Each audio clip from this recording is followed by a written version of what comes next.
Vanakkam, Namaste and blessings to everyone. This is Dr. Bhairavi Balasubramanian, PhD, the Sky Priestess.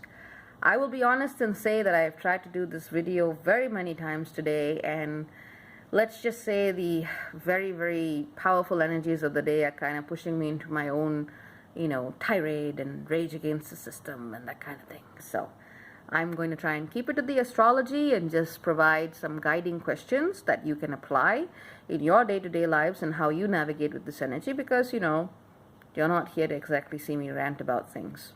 Though once in a while I might do a video like that, but I will say this is a rant. Now, what we have astrologically speaking is a Grand Cardinal Cross. The Grand Cardinal Cross is being formed between the Libra Moon, Vesta and Aries, the North Node in Cancer, the South Node in Capricorn, with Saturn and Pluto in Capricorn. So what happens there is that we're being asked to really bring different types of energies together to create a very dynamic response to a rapidly shifting energetic field.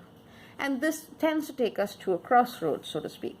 It makes us look at the key decisions we've made in our lives that have taken us down certain paths and trajectories, and it asks us to revisit those decisions to see what we need to change to get to where it is we truly want to be. The key star player for me in this alignment is Vesta and Aries, because she talks about her relationship with devotion, sacrifice, and service.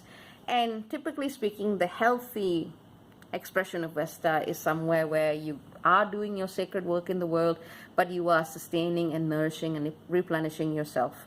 And you are surrounded by a community who understands your needs and helps you enhance that sacred fire within. That's the ideal.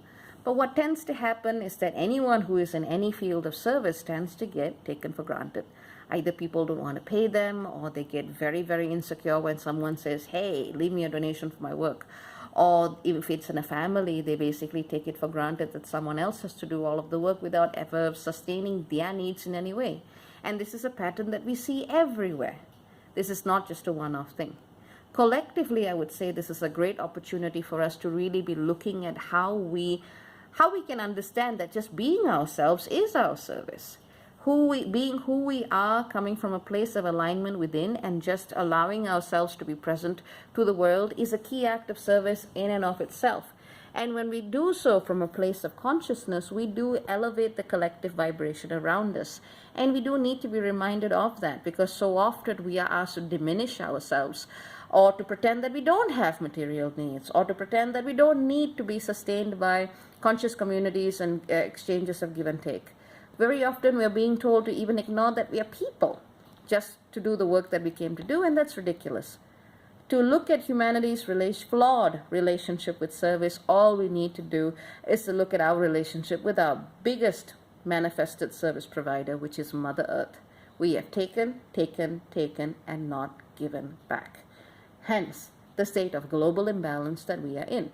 So whether it's at the macro level, whether it's at the micro level, whether it's at the professional level, whether it's at the personal level, whether it's at the political level, whether it's at the ideological level, whatever it is you feel you need to show up to it as who you are.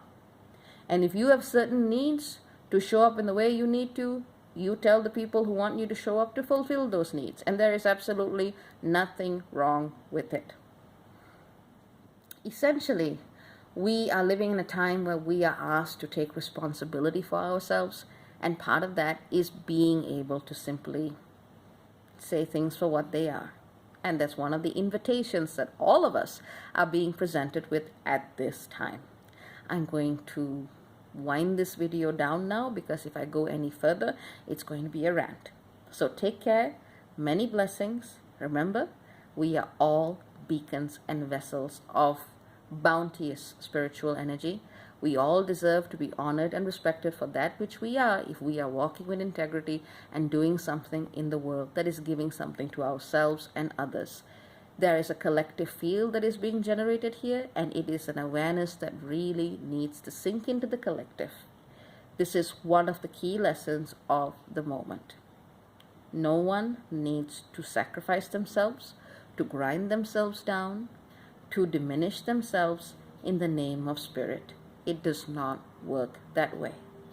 Take care, many blessings, and I hope you navigate this energy as best you can, Sometimes you may need to walk away from certain responsibilities. You may not be able to do so overnight. Just do it in a way where you put less of your personal commitment into it until you can find a suitable alternative. This especially applies when you're dealing with family dynamics in which one person has been asked to carry the burden of many others. So it's not like a cut and run scenario, but it is the awareness that you need to honor yourself. And that is how you bring greater love into the world. Bye-bye for now.